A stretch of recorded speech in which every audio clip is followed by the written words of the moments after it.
Mga kapatid, sa pananampalataya, sa bawat yugto po ng Ebanghelyo ay nananatiling bida o sentro ang ating Panginoon. Subalit, nakakaroon din po ng iba't ibang mga cast of characters. Katulad halimbawa dito sa eksenang ito na ang featured na supporting actor ika nga ay yung bulag. Yan. Ito pong kaso nitong si Bulag, may pangalan po yan si Bartimeo, pero hindi po nabanggit dito. Pero ito pong pulubing ito, bangamat siya'y bulag, ay alert. Kaya nung narinig niya may kaguluhan, sabi niya, ano nangyari? Ano nangyari? At nang narinig niya na si Jesus ay paparating, ayun, lalong na-activate ang kanyang curiosity at ang kanyang paghahangad na humingi ng pabor sa Panginoon. Dito pa lang po ay may aral na tayo. At ang aral po ay lagi po tayong maging alerto. Hindi lamang sa bagyo, hindi lamang sa mga sakit, kung hindi maging alerto po tayo sa pagdalaw ng Panginoon sa ating buhay sa araw-araw. Araw-araw po dinadalaw tayo ng Panginoon. Kaya maging alert po tayo.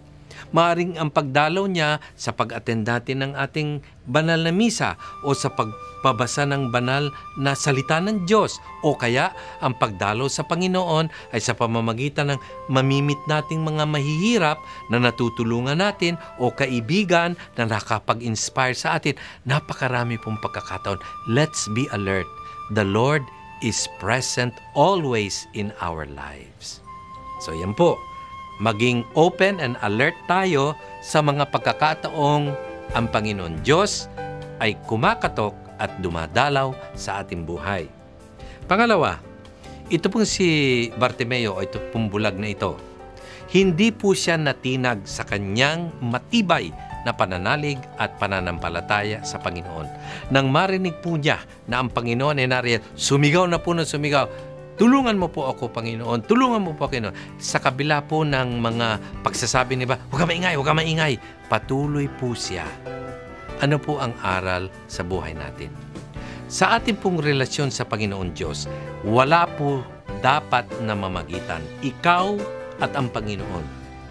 At kahit na anong sabihin ng iba na pang-discourage sa atin, huwag ka na magdasal, wala nangyayari dyan, bigi ang Panginoon o wala namang Panginoon, huwag ka, nako, wala kang makukuha dyan, bakit ka pa simba ng simba, bakit ka pa, anong makukuha mo sa pagbabasa ng banal na kasulatan, magbasa ka na lang ng comics o anuman, hindi po tayo matitinag sapagkat alam natin na mawala man ang lahat, kung nariyan naman ang Panginoon sa ating buhay, tayo po ay higit pa sa pinakamayamang bilyonaryo dito sa lupa. So patuloy po tayo. Hindi po tayo susunod sa mga nagdi-discourage sa atin. Hindi po tayo makikinig sa mga nagsisikap na tayo'y ibaling sa iba ang ating pagtingin sa Panginoon ng may pananampalataya tulad ng bulag sa Ebanghelyo.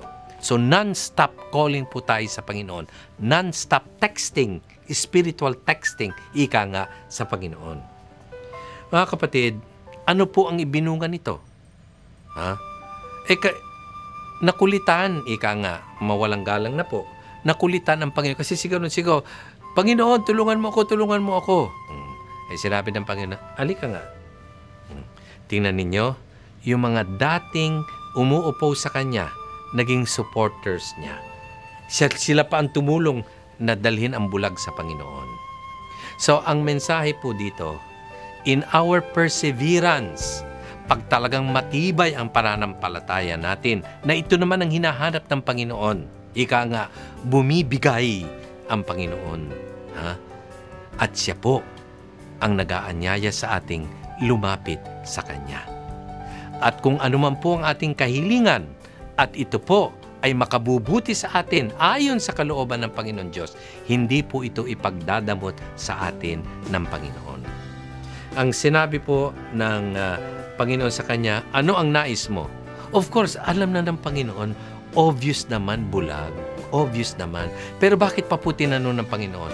Sapagkat nais niya na wikain mismo kung ano talaga ang gusto ng isang tao. Kasi gusto ng Panginoon, decided tayo talaga kung anong gusto natin. Hindi yung, gusto mo ba ito? Maybe, maybe not, maybe, maybe not. No, Lord, gusto ko talaga itong makapasa. Lord, gusto ko talaga itong makapangasawa na. Lord, gusto ko talaga itong gumaling na ito. Ganon, talagang decided ka. Be specific in your request to the Lord.